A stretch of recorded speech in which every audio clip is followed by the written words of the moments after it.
Well, 5 p.m. Call to order, Shellfish meeting, October 24th, 2024. Guess make a motion to approval of minutes. Second that. Was that Earl who motioned? Or I did. Oh, Yeah. you did, okay. Okay, David second. yep, got that. So are we gonna vote? Move it. In favor? Earl, in favor? Approval of minutes? Yeah. Moving right along. Okay, and Brian? Yes, yep, I'm here. I just apologize. I'm on kid duty, so I'm just multitasking. Okay, so we just voted to approve the minutes. Yep, I'm all for it. Okay, 4-0, okay. Do we have any warden on there? No. No. I don't see anyone up there, so Nope. And we don't have Hannah. Claire, did you get any anything hear anything from like Grace or anything like that? I saw the emails going back and forth, and she sounded like she was going to attend. I did not hear anything and I don't see her listed under the participants. I did get an email from Hannah Horeka this morning, who said she apologized. She's unable to attend because of a family emergency. But she said the town has been helpful in identifying the pipes in Gilpatrick Cove. They've received new guidance around wastewater treatment plant zones, and she's in the process of reviewing the area. And she does not have any information at this time about what changes or if any will be made. Okay. Okay. I guess Well, something's better than nothing, but not quite what I was hoping to hear, but I guess hopefully we can get some info from them soon. Yeah, Well, it sounds like there's at least something in process. Yeah, they're after. So. Go ahead, David. No, seems to be hope there. Yeah. I've done a lot of work on it, so. Yeah, and they're not saying, No. nothing's happening, so that's. Chris? Chris? Oh, He hears us. He's trying to find. Yeah, the David. button. can you verify what I heard yesterday from you that Meredith White is not in her office? Basically, Hannah doesn't have a boss at the moment. Is that my understanding? Yeah, so Meredith resigned maybe a month or so ago. So so right now it would be directly to Cole until they fill that position, would be my understanding. Yeah, just let me know. to who? Cole Meredith White. Canwit, so Meredith White, who's the Right, direct report for Hannah, is off back in the private sector. And so that means until she's done, the direct report is one level up, and that's Cole Canwit, who's in charge of that whole department. Yeah, okay. figured you should know. Thanks, Chris. Mm-hmm. What's next? I guess it looks like old business and hopefully maybe Chris has something to say to us about it. I don't know. So I saw two things pop up on the agenda, and so that's one of the reasons I hopped in. The first one is about the Army Corps of Engineer permit. And so starting, I don't think there's much to say here. Starting in 2023, we added, so Bar Harbor has had an Army Corps of Engineer site for things like netting and putting beal boxes in sites, because anytime you put anything in the intertidal, no matter how small or large, it's a potential hazard to navigation, so you need an Army Corps permit. We were able to just add 6 sites from Mount Desert onto that Army Corps permit. So there are sites at Sergeant Cove, Soames Harbor, Gilpatrick Cove, 2 sites at Otter Cove, and the head of Northeast Harbor. that all are now approved for things like Beal boxes. And so if you wanted to do any recruitment work there any year, you could. So you could put out boxes in May and collect them at the end of the year. The only thing we've done to date is in 2023, we added some boxes on the Mount Desert side of Otter Creek. And so, and showed very little recruitment in Upper Otter Creek above the causeway, which is not surprising, which is what we had seen on the Bar Harbor side. And so that's, and you guys didn't do anything in 2024. We did some. We're done doing it for a while because we did 5 years, but we have a bunch of Beal boxes. We're happy to share them with you guys. I'm actually in Oregon right now until December. I'm going to be back, and I'm going to be back in May, June. And if you guys want to do any of that kind of work in May, I'm happy to help with it, to set them up, which is really the time you want to put those recruitment boxes out there. And those recruitment boxes are there to try to look at the effects of green crabs on recruitment and to get an idea of how many baby clams you have coming into a spot. Depending on where we're at, we get virtually no recruitment to getting, I don't know, 1,000 per square foot or more. So big differences between sites.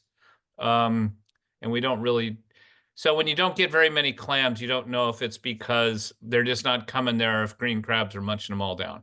And this is really good at showing you that.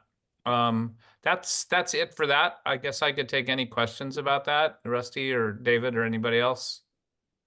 Yeah, thanks, Chris. Yeah, it's a bummer we didn't get boxes out, but good to know, but just curious, I haven't investigated enough, but so are there any boxes put in other areas not in Mount Desert, places where they're successful? Like, are there boxes of numbers that you know to compare to it? Like, oh, absolutely. So we're using the same technique that Brian Beal uses. And so if you go to the Down East Institute page, he has like these yearly summaries, and they do it from like, not quite from Kittery to Cutler, but pretty close. And so we're using the same technique, and so our results are directly comparable. The main thing about his thing is a couple sites all through the coast. So he has like 12 or 15 sites.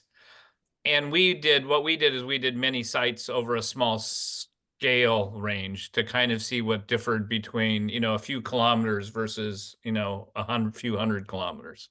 So, yeah. okay, So great. yeah, if you go to the Down East Institute page, and I can send you those links, I can send Claire those links, and you can incorporate them into the minutes if you want.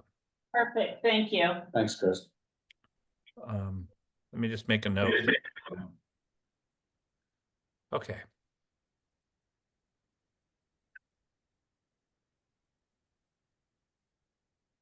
Great. All right, and then Chris again, I guess, or did we get into that co-management report? Yeah, so this is a report that we actually published. It was actually made available to everybody last February. Anybody that was interviewed, and then it was sent to all the clam committees. It was also sent to DMR. I'll just give you kind of a 30,000 foot kind of summary, and then if you have any questions, it's kind of a long report. It's almost 20 pages. So if you can't fall asleep at night, maybe you have something to read. What I noticed and others were that people were complaining. David, you've seen this one. I don't know if anybody else has. No, Yeah, I sent it out to everyone. Thank you. Yeah, I saw it in the setup. So what we noticed was that people were complaining about having to fill out annual management reports. And we thought at first it was because they were too onerous. There was just a lot of information. And so I actually was approached by a nonprofit, by a philanthropist organization, Broadreach, that asked me if I'd look into it. And I did. What we found is that it wasn't that the reports were onerous, but people were just kind of bummed because they thought they were being ignored. They thought they were doing them for nothing. And so they were kind of wondering, why am I filling this thing out if it's, what did somebody say? It just goes in the round file every year. We went out and interviewed a bunch of people, and this is me mostly, and Elle Gilchrist, who was a student at the college and a graduate at the time. What we found, so the 5 or 6 main points I'll just say is that, one, we found that annual management reports were a potential to have good communication, and it was really like a lost opportunity. So that's like the first point.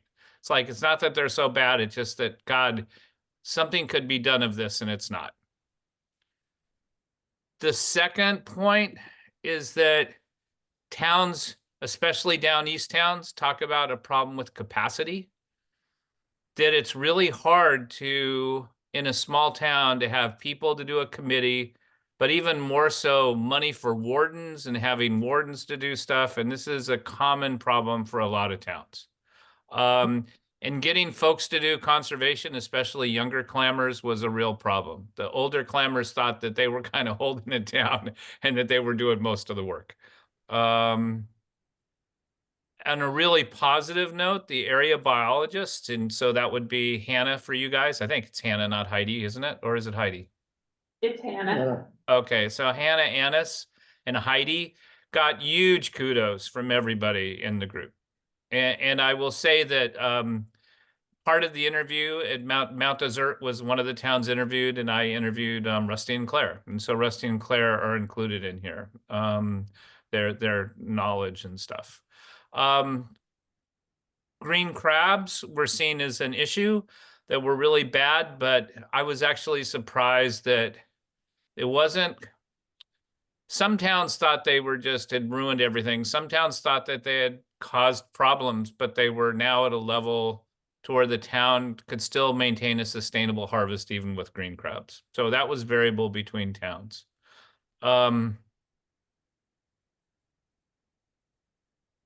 Let's see, anything else? Those were some of the main issues that came up in the report. I think the best thing for us was that we shared it with DMR. And so DMR got to see it.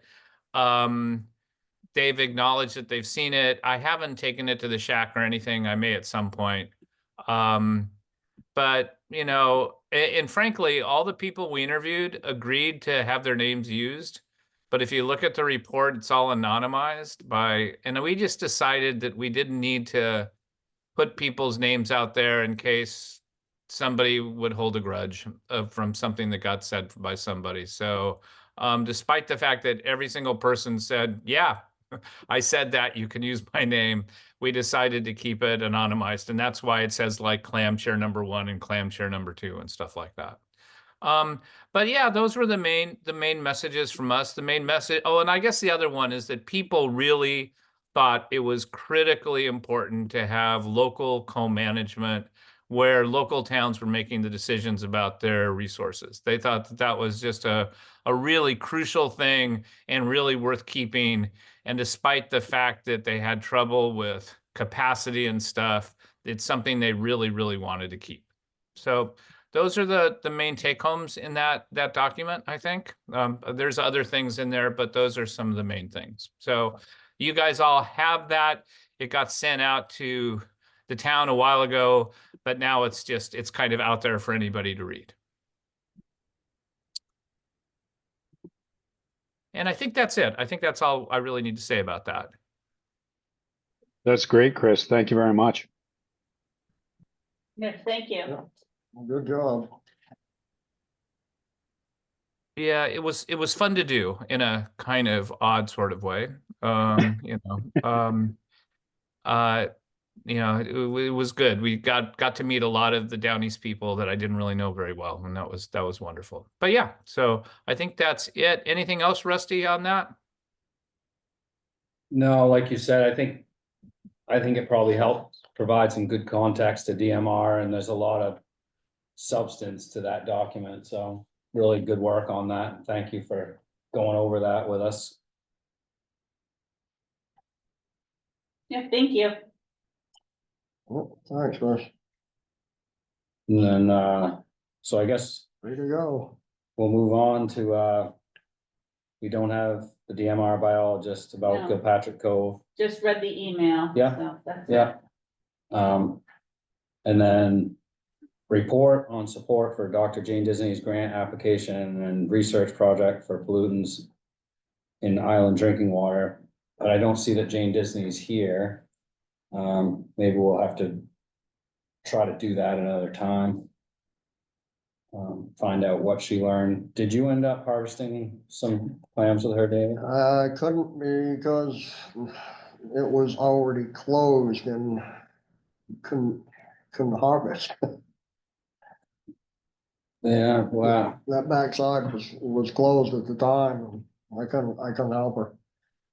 Do you know if she managed to do it? I'm not sure. So, I thought so I I- actually do. So just by chance, I happened to be talking to, I had an email exchange with Jane yesterday because we were interested in other water quality issues because we have a healthy beaches program that she runs, and she's also does cruise ship water quality monitoring. And we actually haven't, our committee hasn't really seen those reports. They kind of end up going to other places. So I asked Jane to come to the committee at some point. And she filled me out on the PFAS stuff, and that they did get clams from both the Sound and what they called the control site, which was Hadley Point. And so they were able to harvest at both those sites. And those tissues or whatever it is that they send are in at, I think Bigelow Lab is who's doing the analysis. And so the samples are all into Bigelow. And as of yesterday, she hadn't gotten any data back. Jane, but that just means that they haven't, analyzed, the samples are sitting in a freezer somewhere waiting to get done. So the first part of the study's been done, and that all the data collections happened. And I think what happened is to collect at Hadley Point, a few of her techs got rec licenses and collected and did it that way. And then we actually have her, we just figured out, so we're going to have her come in and talk about water quality stuff generally. And we're going to have a meeting on December 11th that she's going to come to our committee. So that's a Wednesday at 4:00. It's the second Wednesday. We're changing our meeting time around a little bit because we tend to overlap with the regional shellfish committee. And so Jane's going to come in and talk to us about that then. And so in the meantime, so I don't think she would have had much to report because they just don't have any data back. But yeah. That's a good filler. That's a good to know, Chris, and I'm glad that she was able to get the samples. And if I just remember anecdotally, I thought there was a discussion briefly between DMR reps and possibly her saying if it's only X amount of clams, they would make a path for her to be able to Right. get them. So it sounds like that's what happened, which is good. All right. Good to know about that December 11th. She's gonna give that update. And that's gonna be the Bar Harbor Marine Resources Committee meeting, Chris? Yeah, that Well- is, and I've also decided you guys have been doing Zoom for a while and we haven't, and we tried it yesterday and it seemed to work okay. And so we're going to continue to have Zoom updates. And so you guys will have the option of going to Zoom, and I'll make sure that, well, you're on the list. Both you and Brian are on the list, and David is too. No, not David, but you and Brian are.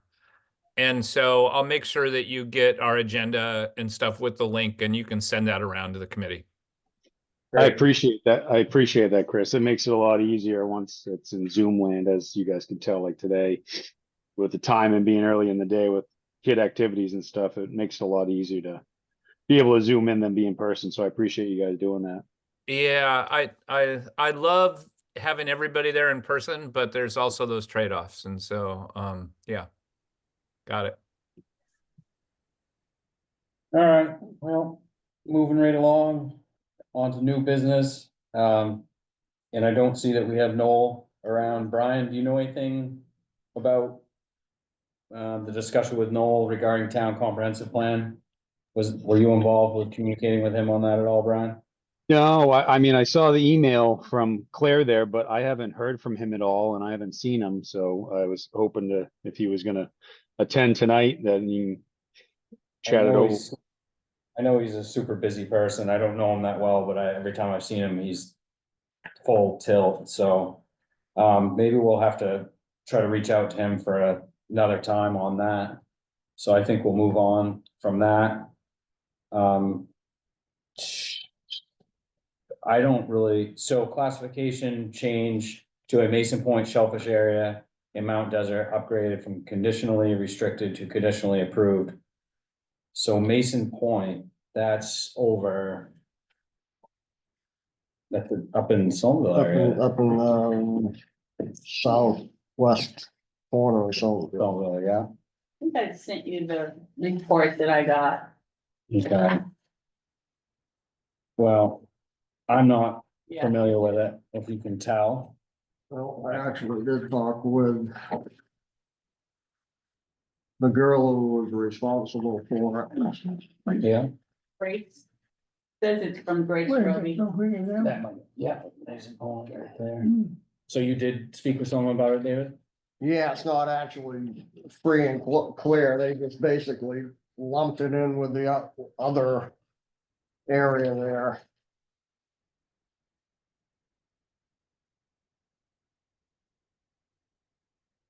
Happened to Gary Moore. I don't see that we've had any updates on Gary Moore's, but this sounds like a improvement on this. So CR1 and the CA1, basically just switched it over to complete CA1. So it's, It's still open, it's still open. It just changed the classification. The dates of the opening and closing have not changed. okay. All right, I was on the impression, you know, that they were opening it up, no problem, changing the water. You know, the pollution, whatever, but that's not the case.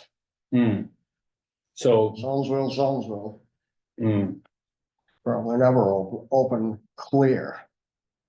So do you know if there was was there a water quality improvement there that's leading to this change, or is this just more of a, I believe, Paperwork. yeah, it changed enough to change the classification. okay, well, I apologize for not being more familiar with on No, this. it's just, like I said, it was like, you know, back at Cove, I thought, hey, they're gonna open it up. No, that wasn't the case. Okay, slow rolling wheels here, but, Yeah, it's just an area that's surrounded by too much crap. No pun intended, never open. A place right in Zonesville with a bad bite, so I mean, I've reported that before and nothing ever got done there either. hmm, Probably. There's all kinds of little problems around that harbor. Plus the boat, so you're always gonna have phantom changes in the pollution in that harbor forever. hmm, I don't see it ever clearing, hmm. And but that pretty is. limited resource in there too. Yeah, and it's, you basically need a jackhammer to dig in there. Yeah. Well, I'm gonna That- move on then. So I think that's the cove that Echo Lake dumps out into, right? Because isn't that where the Patterson kinda- Dam is? There's that little That's- dam right at head of tide. And on the Second Patterson property. I think that's where that is. Is And that the so- location, David? It's not that next, Broad Cove would be the next one down, which is where the actual outlet, so this is, yes, you must be right. Mason's Point, yeah, Yeah, so that's, so, you know, so it could also just be, you know, any upstream pollution from that whole like Echo Lake drainage too coming in is the other thing. And there's, you know, backup in there and that's kind of, yeah, that, I think that's that area. Cause right Yeah. after that, the stream goes under, 102. There's a crappy culvert. Yeah, let's see. Let me take a so it's look. that green section in that cove, just what you're saying there. Yeah, I think that's what that is. Just looking at it on their growing area. But yeah, so yeah, I'm not very familiar with that from a clamming perspective or if anybody really goes in and uses it much. Not in my lifetime that I've seen.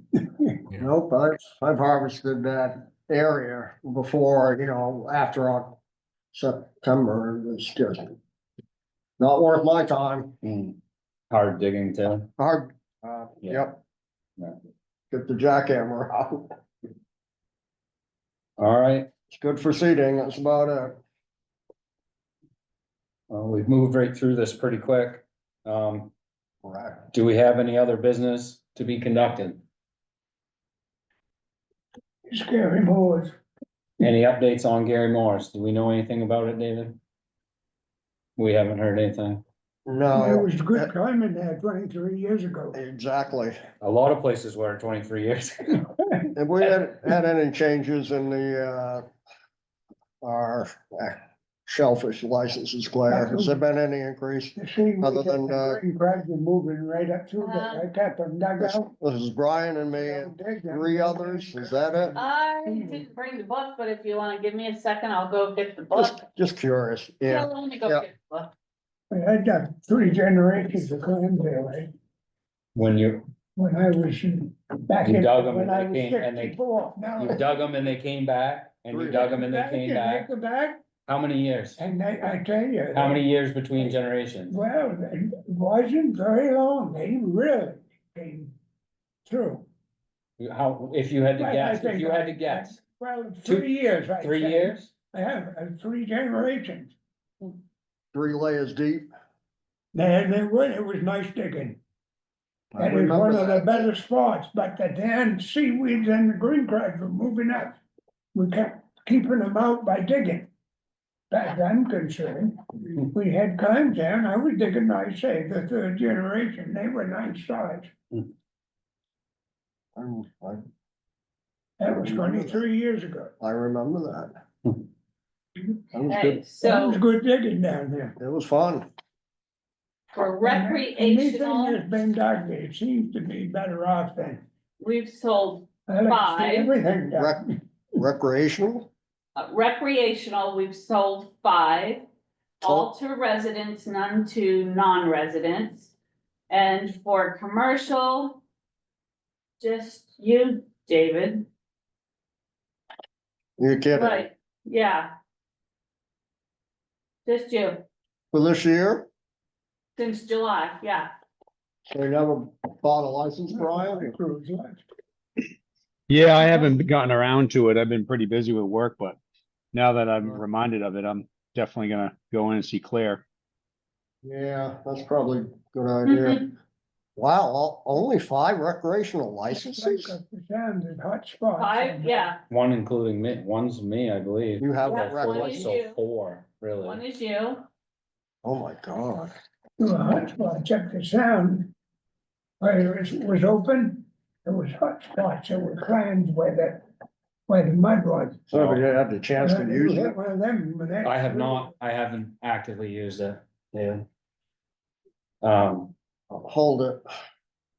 So we had 3 or 4 commercial licenses that bought them before July 1st.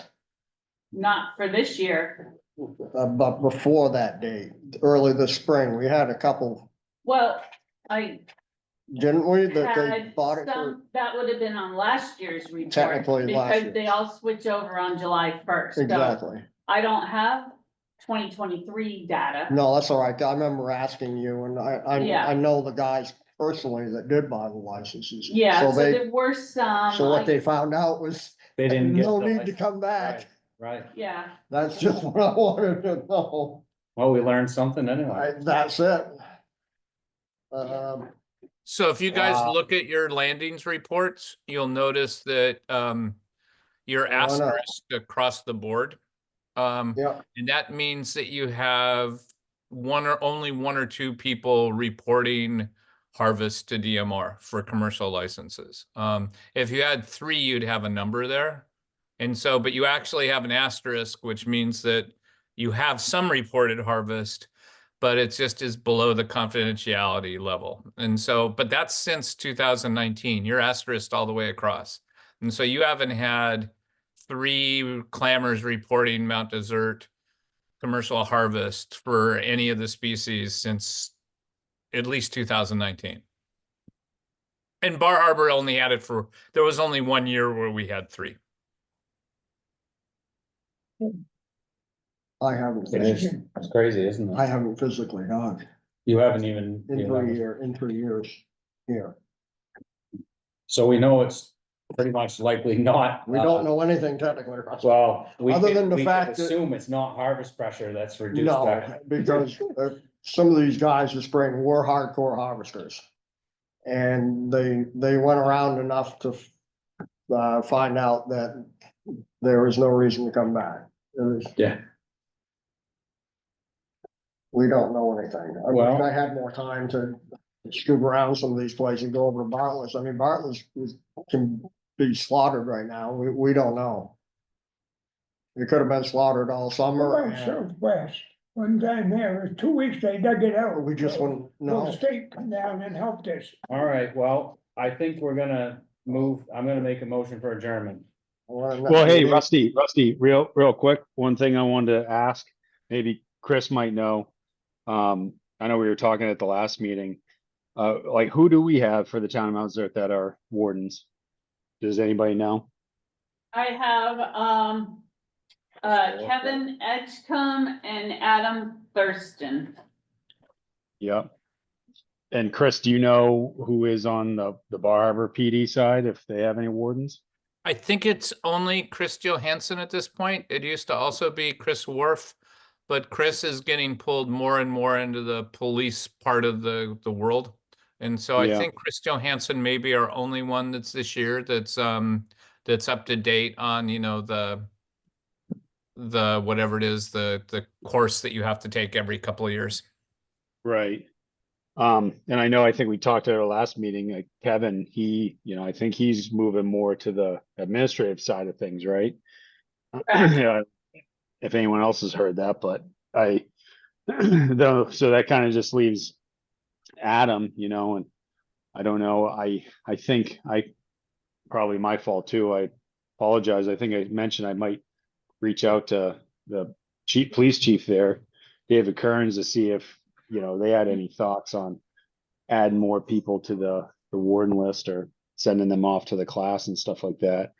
I know, like when Adam was at that last meeting, we were talking about it, and we joked around, but I think semi-seriously, like mention about it's free to the public too to go as well, but I think that creates a lot of legality issues if me or Rusty or David or somebody like that is out there on the clam flat and we're a warden and see something that comes across and not a lot we can do other than to try to call somebody else to really do anything.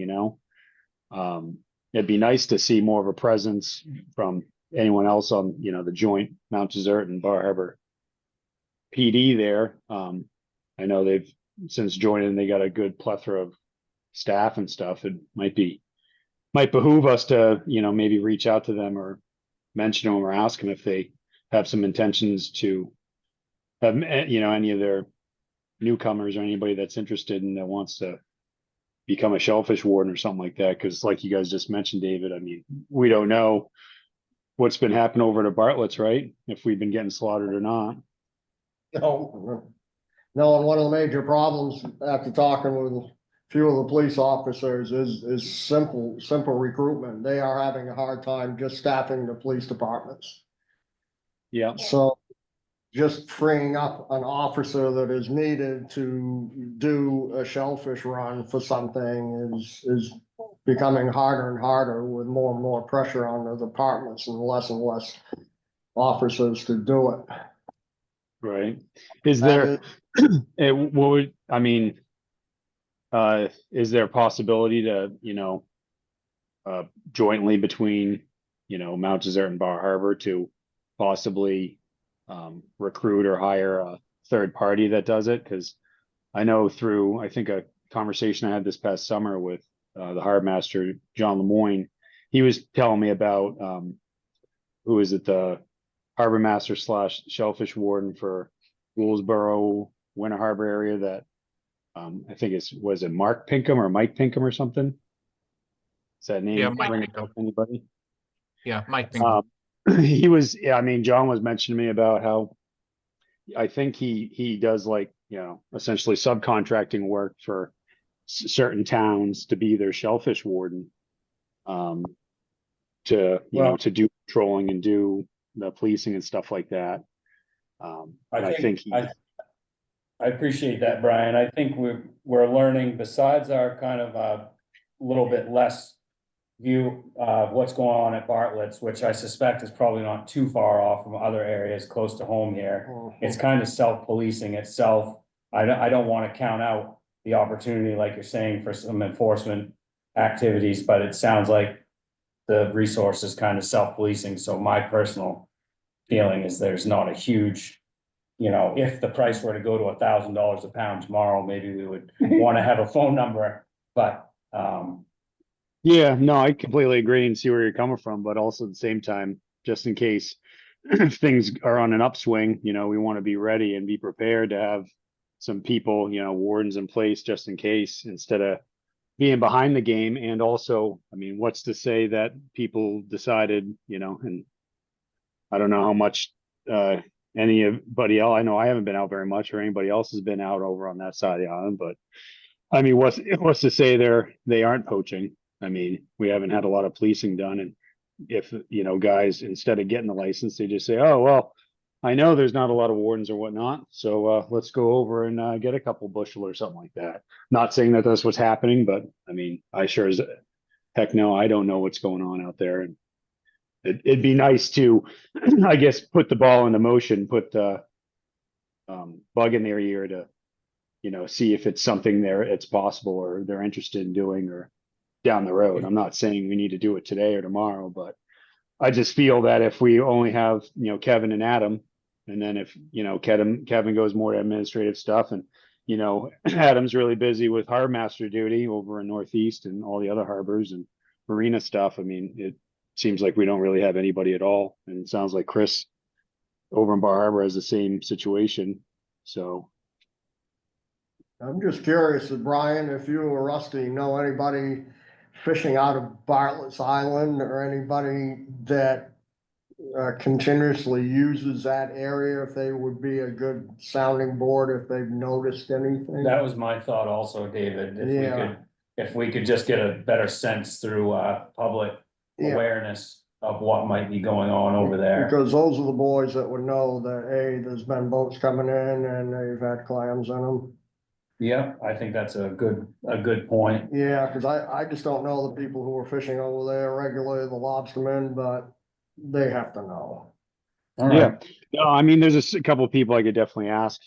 Sure, Right. Rusty, same thing, but yeah, that's all I got to say about that. I don't want to continue on with the conversation. I understand.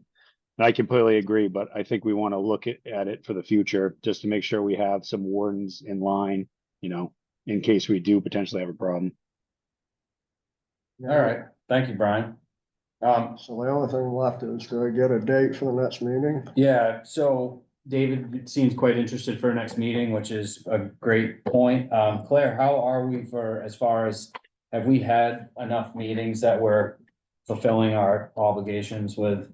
Yeah, DMR there and- isn't a specific number. I think they like us, you know, try to have maybe one a quarter, and we did have.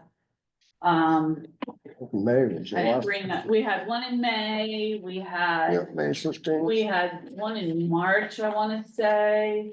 What's your feeling, David, for a time frame for our next meeting, if we were to have one, and if that would work for Claire? And What wasn't our meeting, well, it doesn't matter, because Bar Harbor and the 7 towns are on Wednesdays, so this meeting is always on a Thursday, which has always been good for me. So any Thursday in the middle of May, second week of May might work. You don't want to get close to Thanksgiving, of course. Well, the only. You're talking May, that's next No, spring, No, right? excuse me, November, sorry. Okay, yeah, you know, I have to report that one of my deputies is retiring in about 6 weeks, Okay. and my other one is going out on surgery. And I have no. no idea how long she will be out, so it's gonna be just me doing the job of 3 people. So on if we the- could not have a meeting before the end of the year, and I hopefully can hire. Yeah, I think we'll go for the, you know, if we get one in the early part of after January first. Yeah, that's fine, Rusty. What I was thinking of is that if I find some damn time here, I'm gonna take a little kayak trip. And I'm gonna survey that island and see what's been going on. Referring to Bartlett's. Oh, yeah. Okay. Yeah, I wanna get that done. I wanna know what's been going on out there. Okay, but And try to get back to this committee on, Good places. well, it's not that just that, Earl. I think it's been hit hard. Hmm. And I've got rumors over at least one or two poachers that are shifting around. well, that's good to know, and I would be interested to hear. It sounds like capacity wise for Claire and the town, it would be Yeah. best to set that meeting sometime after January first, at your kind of your convenience on a Thursday that might be available. Sounds like it could be. Yeah. Maybe the second week of January, the first week's probably pretty close to New Year's and Yeah. you know, with the first being on a Wednesday and stuff, maybe like around Wednesday or Thursday, the 8th or 9th or something. If not, then the week after maybe.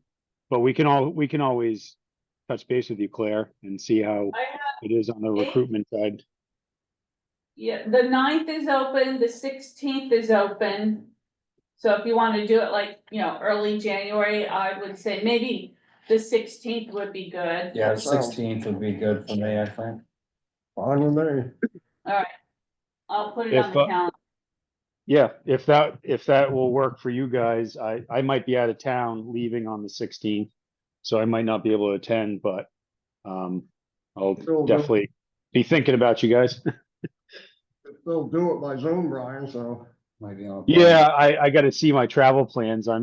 We're going to be flying out of town on the 17th, and I got to get with the wife to see if we're going down early, you know, staying in a hotel, stuff like that, and I'll certainly Zoom in if I can. But All I'll right. let you guys know. All right, I'm gonna make a motion for adjournment. Second. All those in favor? I see Brian's hand up. Aye. All right, Okay, it's official. Good All to see right, you guys. Thank you guys. very much.